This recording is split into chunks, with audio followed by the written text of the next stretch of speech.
നമസ്കാരം. ഈ PM ശ്രീ പദ്ധതി, ആ PM ശ്രീയിൽ ഒപ്പുവെക്കുന്ന വിദ്യാഭ്യാസ വകുപ്പ് ഒപ്പുവെക്കുന്നതിന് എന്തുകൊണ്ടാണ് കേരളത്തിൽ മാത്രം ഇത്ര എതിർപ്പുകൾ ഉയരുന്നത്? രാഷ്ട്രീയപരമായി പറയുകയാണെങ്കിൽ കോൺഗ്രസ് പാർട്ടി ഭരിക്കുന്ന ഭൂരിപക്ഷം സ്ഥലങ്ങളിലും ഈ PM ശ്രീയിൽ ഒപ്പുവെച്ചിട്ടുണ്ട്. NEP ദേശീയ വിദ്യാഭ്യാസ പദ്ധതിയെ എതിർക്കുകയാണ്, അത് ഇതിലേക്ക് അടിച്ചേൽപ്പിക്കും എന്നുള്ള രീതിയിലുള്ള വാദങ്ങളുമായാണ് ഇവർ വരുന്നത്. എന്താണ് ഇതിലുള്ള ഈ അടിസ്ഥാനപരമായ എതിർപ്പ് എന്ന് നമുക്ക് ഈ വീഡിയോയിലൂടെ നമുക്ക് മനസ്സിലാക്കാം. നമസ്തേ. എന്തുകൊണ്ടാണ് കേരളത്തിലെ മുഖ്യധാര രാഷ്ട്രീയ പാർട്ടികളിലും ഇവിടുത്തെ സമൂഹത്തിലെ വലിയൊരു വിഭാഗവും ഈ PM ശ്രീ പദ്ധതിയെയും എതിർക്കുന്നത്? ഈ PM ശ്രീ പദ്ധതിയിൽ ഒപ്പിട്ട് കഴിഞ്ഞാൽ നാഷണൽ എഡ്യൂക്കേഷണൽ പോളിസി, ദേശീയ വിദ്യാഭ്യാസ നയം പാഠ്യപദ്ധതികളിലൂടെ നടപ്പിലാക്കേണ്ടി വരികയും അങ്ങനെ നടപ്പിലാക്കേണ്ടി വരുമ്പോൾ ചരിത്രത്തിൻ്റെ യഥാർത്ഥ വസ്തുത കുട്ടികളിലേക്ക് എത്തിച്ചേരുകയും അങ്ങനെ എത്തിച്ചേരുമ്പോൾ ചില വ്യാജബിംബങ്ങൾ തകർന്നടിയുകയും ചെയ്യും. അത് ചില രാഷ്ട്രീയ പാർട്ടികളുടെ അസ്തിത്വത്തെയും അവരുടെ ഭാവിയെയും അവർക്ക് ലഭിച്ചുകൊണ്ടിരിക്കുന്ന വോട്ടിനെയും ബാധിക്കും. അത് വ്യക്തമായിട്ട് മനസ്സിലാക്കുന്ന ചില രാഷ്ട്രീയ പാർട്ടികളാണ് ഈ PM ശ്രീ പദ്ധതിയെ വർഗീയ ഫാസിസ്റ്റ് ഭരണകൂടം അവരുടെ മനസ്സിലുള്ള കാവ്യവൽക്കരണം അടിച്ചേൽപ്പിക്കാനുള്ള ശ്രമത്തിൻ്റെ ഭാഗമായി എന്ന് തെറ്റിദ്ധരിപ്പിച്ചുകൊണ്ട് ഈ PM ശ്രീ പദ്ധതിയെ എതിർക്കുന്നത്. ഇപ്പോൾ ദേശീയ വിദ്യാഭ്യാസ നയത്തോടെ സംബന്ധിച്ച് നമ്മുടെ ഒരു ദേശത്ത് അല്ലെങ്കിൽ രാഷ്ട്രത്ത് ആ രാഷ്ട്രത്തിൻ്റെ വിദ്യാഭ്യാസ നയം തന്നെയാണ് ഉണ്ടാവേണ്ടത്. അതിൽ പാളിച്ചകളുണ്ടെങ്കിൽ ചൂണ്ടിക്കാണിക്കാം. അതിൽ പാളിച്ചകൾ ചൂണ്ടിക്കാണിക്കാൻ കഴിഞ്ഞിട്ടില്ല. കണ്ണടച്ചുകൊണ്ടുള്ള കാടടച്ചുള്ള വെടി എന്ന് പറയുന്നത് പോലെ കാവി പുതപ്പിക്കുന്ന വിദ്യാഭ്യാസ മേഖല എന്നെല്ലാം പറയുകയാണിവർ. നോക്കൂ, ഇന്ത്യയിലെ സ്വാതന്ത്ര്യ സമര സേനാനികളിൽ ഇന്ന് കോൺഗ്രസ് ആയിക്കോട്ടെ ഇടതുപക്ഷമായിക്കോട്ടെ അവർ മുന്നോട്ട് വയ്ക്കുന്ന വിദ്യാഭ്യാസ കരിക്കുലങ്ങളിലെല്ലാം തന്നെ രണ്ട് പേരുകളാണ് പ്രൊജക്റ്റ് ചെയ്യപ്പെടാറ്: നെഹ്റുവും ഗാന്ധിജിയും. അതിനും അപ്പുറത്തേക്ക് ത്യാഗങ്ങൾ, സ്വാതന്ത്ര്യ സമര കാലഘട്ടത്തിൽ ത്യാഗങ്ങൾ സഹിച്ച ആളുകളെ പരാമർശിക്കുക പോലുമില്ല. മക്കളുടെ മനസ്സിൽ നിന്ന് മായ്ച്ചു കളയപ്പെട്ടിരിക്കുന്നു. നേതാജി സുഭാഷ് ചന്ദ്രബോസിനെ അടക്കം, BD സവർക്കറെ അടക്കമുള്ള ആളുകൾ, ഝാൻസി റാണി ആയിക്കോട്ടെ, അങ്ങനെ ഒത്തിരി, സർദാർ വല്ലഭായ് പട്ടേൽ അടക്കമുള്ള ഒത്തിരി ആളുകൾ, ഭഗത് സിംഗ്. ഈ ഭഗത് സിംഗിൻ്റെ മരണത്തിൽ അന്ന് ഭഗത് സിംഗിനെ തൂക്കിക്കൊല്ലുന്ന സമയത്ത് ഗാന്ധിജി അതിനെ എതിർത്തിരുന്നെങ്കിൽ ബ്രിട്ടീഷുകാർക്ക് അതിൽ നിന്ന് പിന്മാറേണ്ടി വരുമായിരുന്നു.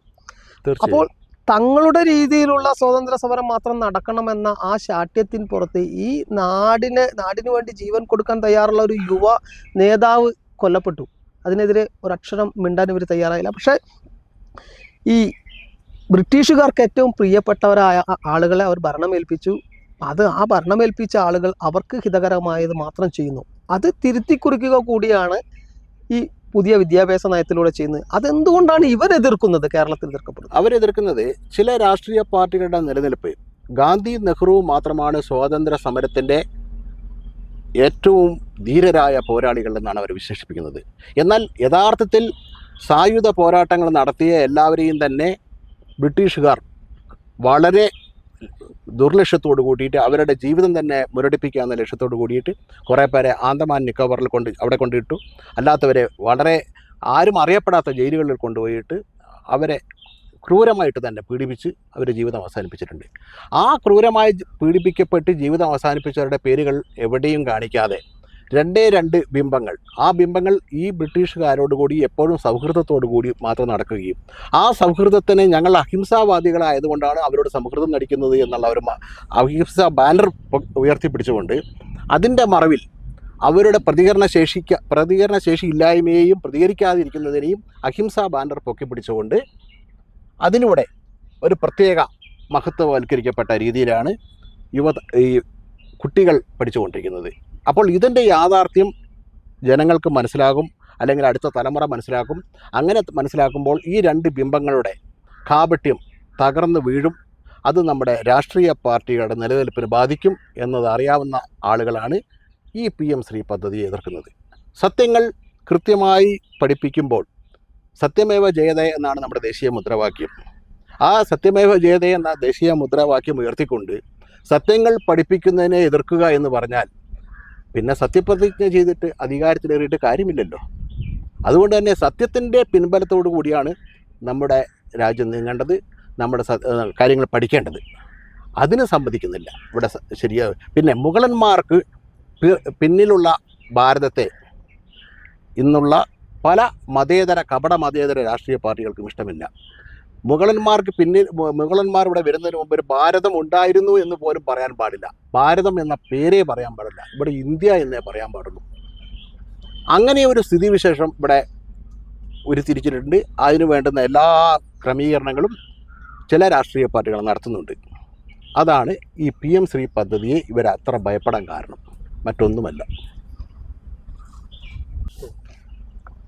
നോക്കൂ, അടിയന്തരാവസ്ഥയെക്കുറിച്ച് ഈ ദേശീയ വിദ്യാഭ്യാസ നയവുമായി ബന്ധപ്പെട്ട കരിക്കുലങ്ങളിൽ പഠിപ്പിക്കാൻ തയ്യാറാവുന്നു കേന്ദ്ര സർക്കാർ.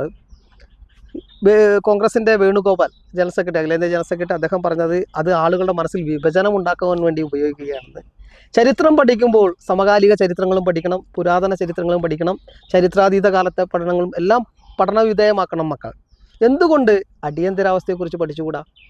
ഇവർ പറയുന്നത് ഏറ്റവും കൂടുതൽ ഇതേ ആളുകൾ തന്നെയാണ് ഗുജറാത്ത് കലാപം പഠിപ്പിക്കുമെന്ന് പറയുന്നത്.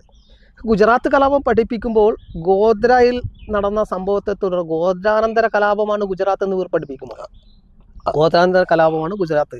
59ഓളം കർഷകരെ ചുട്ടുകൊന്ന കുട്ടികളും പിഞ്ചു മക്കളും സ്ത്രീകളും അടങ്ങുന്ന ആളുകളെ ഗോദ്രയിൽ വെച്ച് ചുട്ടുകൊന്നതിന് ശേഷമാണ് ഗുജറാത്ത് കലാപം ഉണ്ടാകുന്നത്. ഇന്ത്യയിൽ ഏറ്റവും അധികം ആളുകൾ കൊല്ലപ്പെട്ട ഒരു രാഷ്ട്രീയ പ്രസ്ഥാനത്തിൻ്റെ നേതൃത്വത്തിൽ നടത്തിയ വംശഹത്യ എന്ന് പറയുന്നത് സിഖ് വിരുദ്ധ കലാപമാണ്. ഇന്ദിരാഗാന്ധിയുടെ വധത്തിന് ശേഷം കോൺഗ്രസിൻ്റെ നേതാക്കൾ തിരഞ്ഞുപിടിച്ച് സിഖുകാരെ കൂട്ടക്കൊല ചെയ്തത് 3200 പരം ആളുകളാണ് കൊല്ലപ്പെട്ടത്. അതേസമയം ഗുജറാത്തിൽ 1200-അടുത്താണ്. അതിൽ ഹിന്ദു മുസൽമാനും കൊല്ലപ്പെട്ടിട്ടുണ്ട്. പക്ഷേ ഈ സിഖ് വിരുദ്ധ കലാപത്തിൽ സിഖുകാർ മാത്രമാണ് കൊല്ലപ്പെട്ടത്. ഒരു രാഷ്ട്രീയ പാർട്ടി അതിന് നേരിട്ട് നേതൃത്വം നൽകി. അതും പഠിപ്പിക്കേണ്ടതാണ്. അതുപോലെ തന്നെ കോൺഗ്രസിൻ്റെ കാലഘട്ടത്താണ് ഏറ്റവും കൂടുതൽ വർഗീയ കലാപങ്ങളുണ്ടായത്, ബഗൽപൂർ കലാപമടക്കം. ഇതൊക്കെ ഇവരെ ഭയപ്പെടുത്തുന്നുണ്ടായിരിക്കണം. ഇത്തരം ചരിത്രങ്ങൾ വിദ്യാർത്ഥികൾ കൃത്യമായി പഠിക്കുമെന്നുള്ളത് അതായിരിക്കാം PM ശ്രീ എതിർക്കാൻ ഒരു കാരണമല്ലേ? അതെ, അത് ഇവർക്ക് പൊതുവായിട്ട് ഇവർക്ക് ലാഭകരമായ സത്യങ്ങളെ മാത്രം പ്രകാശിപ്പിക്കുക, ഇവർക്ക് നഷ്ടമുണ്ടാകുന്ന സത്യങ്ങളെ തമസ്കരിക്കുക. അപ്പോൾ സത്യത്തിൽ ലാഭനഷ്ടം നോക്കും. അതുകൊണ്ടാണ് ഈ ഗോദ്രയെക്കുറിച്ച് പറയാൻ സമ്മതിക്കില്ല. ഗോദ്രയിൽ തീവണ്ടിയിൽ ഇത്രയും പേരെ ചുട്ടരിച്ചു കൊന്നതിനെക്കുറിച്ച് പറയാൻ സമ്മതിക്കില്ല. പക്ഷേ ഗുജറാത്ത് കലാപത്തെക്കുറിച്ച് പറയും. ഗുജറാത്ത് കലാപത്തെക്കുറിച്ച് പഠിപ്പിക്കുമ്പോൾ സ്വാഭാവികമായിട്ടും ഗോദ്രയെക്കുറിച്ച് പറയണം. കാരണം ഒന്ന് കഴിഞ്ഞിട്ടാണ് രണ്ടുണ്ടാവുന്നത്. അപ്പോൾ എന്താണ് അതിൻ്റെ തുടക്കം? ആ തുടക്കത്തെക്കുറിച്ച് നമ്മൾ പഠിപ്പിക്കണം. ബാബറി മസ്ജിദ്, അവിടെ ഉണ്ടായിരുന്ന പള്ളി തകർക്കപ്പെട്ടതിനെക്കുറിച്ച് പഠിപ്പിക്കണമെന്നാണ് എൻ്റെ അഭിപ്രായം. പക്ഷേ അവിടെ പള്ളി ഉയരാനുണ്ടായ കാരണത്തെക്കുറിച്ചും കൂടി പഠിപ്പിക്കണം. പള്ളി ഉയരാനുണ്ടായ കാരണം ഉസ്ബെക്കിസ്ഥാനിൽ നിന്ന് ബാബർ എന്നയാളെ അവിടുന്ന് കുറ്റിയും പറിച്ച് വന്ന് യാതൊരു തരത്തിലും ആരോടും യുദ്ധപ്രഖ്യാപനം നടത്താത്ത ഈ ഭാരതീയരുടെ ആ പ്രദേശത്ത് വന്ന് അവിടെ ഏക്കർ കണക്കിന് ഭൂമി ചുറ്റുപാടുമുണ്ടായിരിക്കെ ഈ രാമക്ഷേത്രം കൊള്ളയടിച്ച് തകർത്ത് അതിൻ്റെ മുകളിൽ ഒരു ബിൽഡിംഗ് നിർമ്മിച്ചു. അതിന് ബാബറി മസ്ജിദ് എന്നൊരു പേരിട്ടു. അപ്പോൾ ബാബറി മസ്ജിദ് തകർത്തതിനെക്കുറിച്ച് പഠിപ്പിക്കുമ്പോൾ ആ ബാബറി മസ്ജിദ് ഉണ്ടാകാനുണ്ടായ കാരണം എന്താണ് അത് പഠിപ്പിക്കണം. പക്ഷെ അത് പഠിപ്പിക്കുമ്പോൾ അതിനെ കാവ്യ ഭീകരത എന്നും ഇത് പഠിപ്പിക്കുമ്പോൾ ഇതിനെയാണ് മതേതരത്വം എന്നും പറയുന്ന ആ ഇരട്ടത്താപ്പിനെയാണ് ഇവിടെ ചോദ്യം ചെയ്യപ്പെടേണ്ടത്. തീർച്ചയായും PM ശ്രീ പദ്ധതിയിൽ ഒപ്പിടാതെ കേരളത്തിലെ ഗവൺമെൻറ്റിന് മുന്നോട്ട് പോകാൻ കഴിയില്ല. കാരണം കേരളം എന്നത് ഇന്ത്യയുടെ, ഭാരതം എന്ന മഹത്തായ രാജ്യത്തിൻ്റെ ചെറിയൊരു ഭൂവിഭാഗം മാത്രമാണ്. അത് എന്തൊക്കെ ഫെഡറൽ തത്വങ്ങൾ പറഞ്ഞാലും അതിൽ ഒപ്പിട്ടുകൊണ്ടേ മുന്നോട്ട് പോകാൻ കഴിയൂ.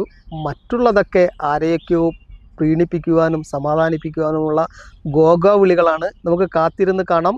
ഇവിടെ തല സാഷ്ടാംഗം കുമ്പിട്ട് പ്രണമിച്ചുകൊണ്ട് കീഴടങ്ങുകയല്ലാതെ കേരളത്തിലെ ഈ വികല രാഷ്ട്രീയക്കാർക്ക് സാധ്യമല്ല എന്ന് ഒരിക്കൽ കൂടി ഓർമ്മിച്ചുകൊണ്ട് നിർത്തുന്നു. നന്ദി, നമസ്കാരം.